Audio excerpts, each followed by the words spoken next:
Yun mga ka-idol, siyempre andito na naman ako mga ka-idol, magbabalik na naman ako mga ka-idol. Ngayon mga ka-idol, itong video na to mga ka-idol para to sa para to kay Haring Bangis. Putang inang Haring Bangis na yan eh. Ayun, Haring Bangis, puta ako, nagigigil talaga ako sa iyo. Dahil yung mga pinagsasabi mo sa mga taga Bisaya, napanood ko yung mga sinasabi mo, narinig ko mismo yung mga sinasabi mo dun sa video mo. Puta ang sabi mo, may hina kaming mga Bisaya. Ngayon Haring Bangis, subukan mo ako. Ako kalabanin mo. Subukan mo raw ako Haring Bangis. Kung makikita mo kung gaano kahina ang mga taga Bisaya. Ngayon Haring Bangis, kinuha mo pa yung bakla na kinuha nyo. Putay na, hindi ako natakot sa bakla na yun, kahit pa yung mga kalaban ko.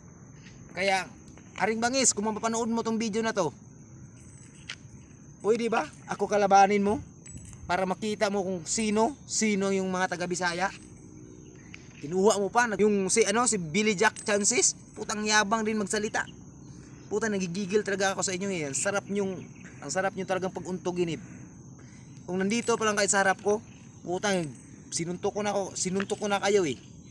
Anong akala nyo sa amin ha? Ang sabi nyo, mahihina kami. Lahat mga Bisaya mahihina. Ang papangit pa. Putang nagigigil talaga ako sa iyo eh. Haring Bangis? Ako kalabanin mo. Sobrang yabang mo eh. Nakita ko yun sa mga video mo, yung trini mo, patrini mo. Tangina, hindi ako magtitrini, lalabanan kita. Haring Bangis?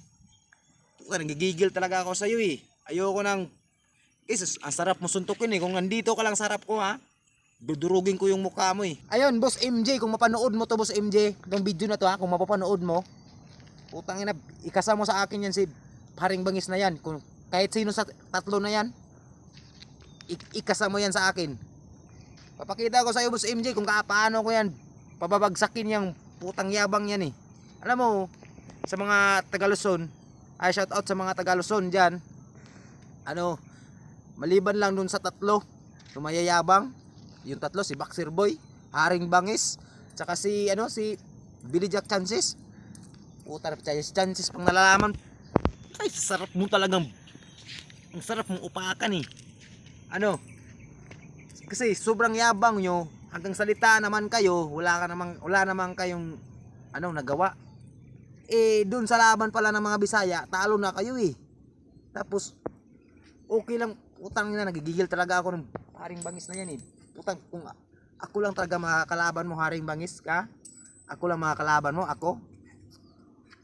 Sarap mo talagang, isang suntok ko lang, tulog ka eh.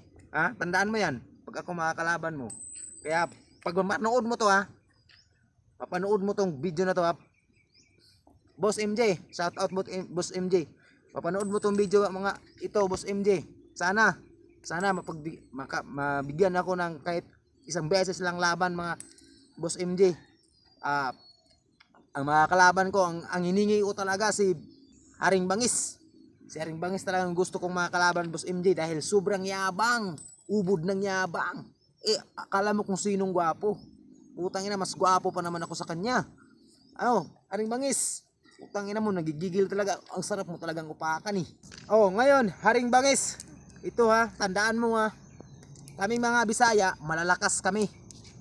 Kaya dapat kayo na matakot kayo na matakot sa amin. Dahil kaming mga Bisaya, wala kaming inuurungan, inaatrasan.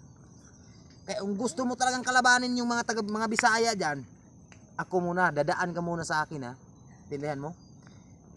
Tangina, tudurugin. Paano kita pagagapangin sa sa ring? Papanood po. Pag ako nakakalaban mo, pagagapangin kita sa ring. Tandaan mo yan Gigil na gigil ako sa iyo eh. Labanan mo ako, Haring Bangis.